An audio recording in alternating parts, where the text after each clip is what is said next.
Indian ബഹിരാകാശ ഗവേഷണ സംഘടന വികസിപ്പിച്ചെടുത്ത ഇരട്ട ഉപഗ്രഹ ദൗത്യമാണ് സ്പെഡെക്സ് അല്ലെങ്കിൽ space docking experiment orbital rendezvous docking formation flying എന്നിവയുമായി ബന്ധപ്പെട്ട സാങ്കേതികവിദ്യകൾ വികസിപ്പിക്കുന്നതിനും പ്രദർശിപ്പിക്കുന്നതിനുമായി ഇവ വികസിപ്പിച്ചെടുത്തിട്ടുണ്ട്. മനുഷ്യ ബഹിരാകാശ യാത്ര, ബഹിരാകാശത്ത് ഉപഗ്രഹ സേവനം, മറ്റ് പ്രോക്സിമിറ്റി പ്രവർത്തനങ്ങൾ തുടങ്ങിയ മേഖലകളിൽ ഇവയ്ക്ക് ഭാവിയിൽ പ്രയോഗങ്ങൾ ഉണ്ടാകും. 220 കിലോഗ്രാം ഭാരമുള്ള രണ്ട് പരിഷ്കരിച്ച IMS-1 ക്ലാസ് ഉപഗ്രഹങ്ങളാണ് സ്പെഡെക്സ് അടങ്ങിയിരിക്കുന്നത്. പ്രോക്സിമിറ്റി പ്രവർത്തനങ്ങളിൽ ഒരു ബഹിരാകാശ പേടകം ഒരു ചേസറായും മറ്റുള്ളവ ഒരു ലക്ഷ്യമായും പ്രവർത്തിക്കുന്നു. സതീഷ് ധവാൻ ബഹിരാകാശ കേന്ദ്രത്തിന്റെ ആദ്യ വിക്ഷേപണ പാഡിൽ നിന്ന് 2024 ഡിസംബർ 30 ഇന്ത്യൻ സമയം 16:30 ഒരു സമർപ്പിത പോളാർ സാറ്റലൈറ്റ് ലോഞ്ച് വെഹിക്കിളിൽ രണ്ട് ബഹിരാകാശ പേടകങ്ങളും ഒരുമിച്ച് വിക്ഷേപിക്കുകയും പിന്നീട് അല്പം വ്യത്യസ്തമായ ഭ്രമണപഥങ്ങളിലേക്ക് കടത്തിവിടുകയും ചെയ്തു. ചേസർ, ടാർഗറ്റ് ഉപഗ്രഹങ്ങൾക്ക് യഥാക്രമം SDX-01, SDX-02 എന്നീ പദവികൾ നൽകിയിട്ടുണ്ട്. എന്നിരുന്നാലും രണ്ട് ഹോസ്റ്റ് ഡോക്കിംഗ് ഉപകരണങ്ങളും ആക്റ്റീവോ പാസീവോ ആയ പ്രവർത്തനങ്ങൾക്ക് പ്രാപ്തമാണ്. വിക്ഷേപണ വാഹനം ബഹിരാകാശ പേടകത്തെ വെവ്വേറെ വിന്യസിച്ചു, അവയ്ക്കിടയിൽ ഏകദേശം 20 കിലോമീറ്റർ വേർതിരിവ് സൃഷ്ടിച്ചു. ബഹിരാകാശ പേടകം അവ കൂടുതൽ അകലുന്നത് തടയുന്നതിനും പിന്നീട് കൂടിക്കാഴ്ച ആരംഭിക്കുന്നതിനുമുള്ള തന്ത്രങ്ങൾ നടപ്പിലാക്കിയ ശേഷം ഉപഗ്രഹങ്ങൾ 11 കിലോമീറ്റർ അകലത്തിൽ ഏകദേശം 28,400 കിലോമീറ്റർ മണിക്കൂറിൽ ഭ്രമണപഥത്തിൽ സഞ്ചരിച്ചു. വിന്യാസത്തിന് ശേഷം രണ്ട് ബഹിരാകാശ പേടകങ്ങളും അവയെ വീണ്ടും ഒരുമിച്ച് കൊണ്ടുവരുന്നതിനുള്ള തന്ത്രങ്ങൾ നടപ്പിലാക്കി. ചേസർ SDX-01 ലക്ഷ്യത്തിലെത്തി വിജയകരമായ ഡോക്കിംഗ് പൂർത്തിയാക്കാൻ കൃത്യമായ തന്ത്രങ്ങൾ നടത്തി. പിന്നീട് ചേസർ ലക്ഷ്യത്തിലേക്ക് അടുക്കാൻ തുടങ്ങി, അവയ്ക്കിടയിലുള്ള വേർതിരിവ് ക്രമേണ കുറച്ച് മീറ്ററായി കുറച്ചു.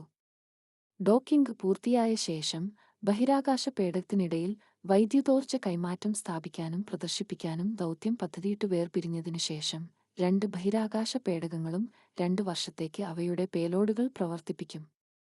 SDX-01 കൊണ്ടുപോകുന്ന ഫോട്ടോ, വീഡിയോ ശേഷിയുള്ള ഒരു miniaturised high resolution camera space applications centre വികസിപ്പിച്ചെടുത്തു. സസ്യജാലങ്ങളുടെയും പ്രകൃതിവിഭവങ്ങളുടെയും നിരീക്ഷണത്തിനായി SDX-02 മൾട്ടിസ്പെക്ട്രൽ പേലോഡ് സജ്ജീകരിച്ചിരുന്നു. ഗഗൻയാൻ ദൗത്യങ്ങൾ ശരിയായി ആസൂത്രണം ചെയ്യുന്നതിനായി SDX-02 ഒരു റേഡിയേഷൻ ഡിറ്റക്ടർ ഉണ്ട്. അത് ബഹിരാകാശത്തെ വികിരണ നിലകളെക്കുറിച്ചുള്ള ഡാറ്റ ശേഖരിക്കും. വിദേശത്ത് നിന്ന് ഡോക്കിംഗ് സാങ്കേതികവിദ്യ ഇറക്കുമതി ചെയ്യാനുള്ള ശ്രമങ്ങൾ പരാജയപ്പെട്ടതിനെ തുടർന്ന് ഇന്റർനാഷണൽ ഡോക്കിംഗ് സിസ്റ്റം സ്റ്റാൻഡേർഡ് അടിസ്ഥാനമാക്കിയാണ് ഭാരതീയ ഡോക്കിംഗ് സിസ്റ്റം ISRO വികസിപ്പിച്ചെടുത്തത്. സ്വയംഭരണ ഡോക്കിംഗിനായി റിട്രോറോക്കറ്റുകളും സെൻസർ സ്യൂട്ടും ഉപയോഗിച്ച് SDX-01, 02 എന്നിവയുടെ ആപേക്ഷിക വേഗത 0.036 കി.മീ മണിക്കൂർ അല്ലെങ്കിൽ 10 mm/സെക്കൻഡ് ആയി കുറച്ചു. IDS-ൽ ഉപയോഗിക്കുന്ന 24 മോട്ടോറുകളിൽ നിന്ന് വ്യത്യസ്തമായി BDS 2 മാത്രമേ ഉപയോഗിക്കുന്നുള്ളൂ. സ്പെഡെക്സ്-ലെ ഡോക്കിംഗ് പോർട്ട് 450 mm വ്യാസമുള്ളതാണ്. അതേസമയം ഗഗൻയാൻ, ഭാരതീയ അന്തരീക്ഷ സ്റ്റേഷൻ എന്നിവിടങ്ങളിലെ ഡോക്കിംഗ് പോർട്ട് 800 mm ആയിരിക്കും. കുറഞ്ഞ വേഗതയിൽ സുരക്ഷിത കണക്ഷനുകളും കൃത്യമായ വിന്യാസവും ഉറപ്പാക്കാൻ സഹായിക്കുന്നതിനാണ് ഡ്യുവൽ മോട്ടോർ ആക്ച്വേഷൻ ഡിസൈൻ രൂപകൽപ്പന ചെയ്തിരിക്കുന്നത്. പ്രോക്സിമിറ്റി സെൻസറുകൾ, ലേസർ റേഞ്ച് ഫൈൻഡറുകൾ, റെൻഡസ്വസ് ക്യാമറകൾ എന്നിവ തത്സമയ വിന്യാസവും നാവിഗേഷനും പിന്തുണച്ചിരുന്നു. ഡോക്കിംഗ് പ്രവർത്തനങ്ങളിൽ ഒരു ഇന്റർസാറ്റലൈറ്റ് കമ്മ്യൂണിക്കേഷൻ ലിങ്ക് സുഗമമായ ഡാറ്റ ട്രാൻസ്മിഷൻ നൽകി സിസ്റ്റത്തിന്റെ വിശ്വാസ്യതയും സ്വയംഭരണവും മെച്ചപ്പെടുത്തി.